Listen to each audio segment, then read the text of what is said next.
Dear students, welcome to the classes of our A Academy. We are studying admission of a partner. The concept is preparation of a revaluation account, partner's capital account and balance sheet. Question है balance sheet of a Madhu and Vidhi who are sharing profits in the ratio of 2:3 on 31st of March of the current year is given as below. Balance sheet दे रखा है. जो unusual item है जिसका special treatment चाहिए that is general reserve. General reserve आपके question में दे रखा है 30,000, उसको डिस्ट्रीब्यूट कर देंगे ओल्ड रेशियो में. देन इन लोगों का लास्ट लाइन क्वेश्चन का बोल रहा है prepare revaluation account, partners capital accounts and the balance sheet of the reconstituted firm. जो न्यू फार्म बना हुआ है उसका बैलेंस शीट आप बनाओ. तो सबसे पहले हमारा ओल्ड रेशियो फर्स्ट लाइन में दे रखा है मधु और विधि का शेयर 2:3 और इन लोगों ने एडमिशन के बाद गायत्री का इनका न्यू रेशियो हो गया 2:3:5.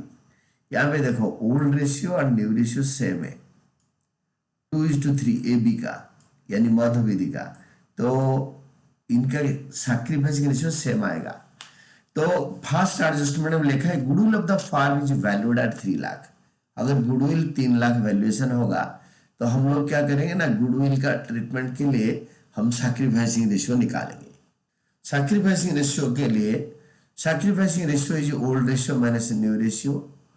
मधु sacrifice 2/5 minus 2/10 is equal to 2/10 and Vidhi sacrifice 3/5 minus 3/10 is equal to 3/10. Therefore sacrificing ratio ये दोनों का है 2:3. तो गुडविल ऑफ द फार्म दे रखा है 3 लाख. एडजस्टमेंट ए पार्ट, तो इसमें हमारा गायत्री का शेयर होगा 5/10. तो गायत्री शेयर ऑफ गुडविल 5/10, तो दैट इज 1,50,000. और क्वेश्चन में ये भी लिखा है बैलेंस शीट के नीचे वाले जो दोनों लाइन से सेकेंड लाइन में Gayatri brought ₹4 lakh as her capital and her share of premium पर गुडविल इन कैश. तो गायत्री 1,50,000 लेकर आएगी जो कि 2:3 में बटेगा सैक्रिफाइसिंग रेशियो में. तो रिवैल्यूएशन अकाउंट बनाओ, ये कभी गलत ना हो इसीलिए सारे ब्लैंक फॉर्मेट में बैलेंस शीट ये आपको 7 से 8 लाइन का बनाना है डिपेंडिंग अपॉन द क्वेश्चन. ये भी 7 से 8 लाइन का, और आप बैलेंस शीट जितने बड़े वैल्यूज दे रखा है वो सारे डाल दो बैलेंस शीट में ब्लैंक, कोई बिना वैल्यू के. यहाँ पे वैल्यू मत लिखो, खाली आइटम्स डालो.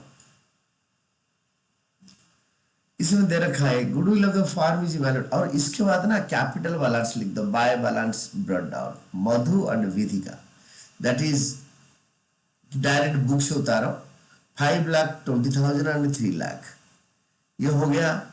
एडजस्टमेंट 1 से पहले cash account debited to Gayatri capital account by cash account. Gayatri में 4 lakh cash account debited to Gayatri capital.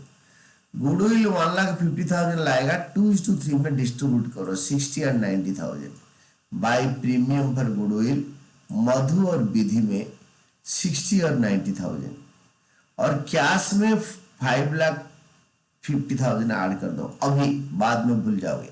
Here is the cash. आप बैंक में भी ऐड कर सकते हो बट यहाँ पे बाय बैंक अकाउंट लिखना पड़ेगा.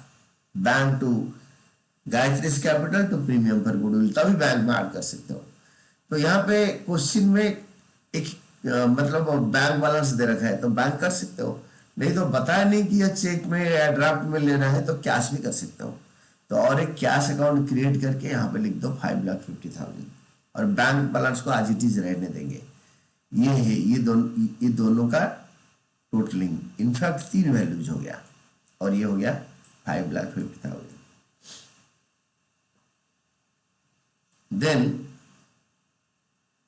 provision for doubtful, the land and building was found undervalued by 26,000. Land and building का वैल्यू बढ़ाओ, अंडर वैल्यू हो गया है by land and building 26,000 add करके लिख दो लैंड एंड बिल्डिंग में. Then adjustment C provision for doubtful debt is to made equal to 5% on debtors. Debtors का वैल्यू 3 लाख है, इसके ऊपर 5% बनेगा. डेटर 3 लाख है, 3 लाख का 5% 15,000. पहले प्रोविजन था 10,000, 5,000 बढ़ गया, इंक्रीज इन लाइबिलिटी 5,000, और इसको माइनस करके फाइनल कॉलम में लिखो 2,85,000. This is over. Then there was a claim of 6,000 on account of workman compensation. Workman का कुछ एक्सीडेंट वगैरह हुआ होगा या डैमेज हुआ होगा, उन्होंने 6,000 कंपेंसेशन मांग रहे हैं, increase in liability, workman compensation claim. तो आपको workman compensation claim increase in liability factory के खर्चा है 6,000, यहाँ लिखो, इधर लिखो वर्कमैन कंपेंसेशन क्लेम 6,000. और इसके बाद टोटल यहाँ पे करो क्रेडिट साइड का, डेबिट साइड में लिखो 26,000, 11,000 माइनस करो और यहाँ आया 15,000. To capital accounts revaluation profit transferred in old ratio of Madhu is to Vidhi 2:3. Madhu का 2/5, विधि का 3/5 बाय रिवॉल्यूशन अकाउंट यहाँ पे लिख दो. और रह गया जनरल रिजर्व, जनरल रिजर्व को यहाँ पे डिस्ट्रीब्यूट करो बाय जनरल रिजर्व. अब देखो जनरल रिजर्व बुक में दे रखा है, इट इज 30,000, 2:3, ये होगा 12 और 18,000. बैलेंस शीट को टोटल करो, एक कैपिटल अकाउंट्स को, इसको डेबिट साइड में लिखो और 2 बैलेंस शीट यहाँ पे लिखो, और इस तीनों को कैपिटल अकाउंट में जैसे बुक के स्टाइल है, जैसे आपके क्वेश्चन में जैसे स्टाइल रखा है, ये तीनों वैल्यूज को सीधा इसका अंदर डायरेक्ट लिख दो. मधुस कैपिटल, विदिस कैपिटल, गायत्रीस कैपिटल, और जो खाली है उसको भरो. खाली में आपके मशीनरी खाली है, आज इट इज बुक से उतारो क्वेश्चन से, और स्टॉक का वैल्यू भी उतार लो सीधा, और रह गया बैंक, उसको भी बुक से सीधा उतार लो वैल्यू. और इस तरफ बिल्स पेबल रह गया है, बिल्स पेबल को लिखो 1,50,000. देन दोनों साइड टोटल कर दो, and these are all about your answer, जिसमें कि आपके कभी गलत नहीं होगा.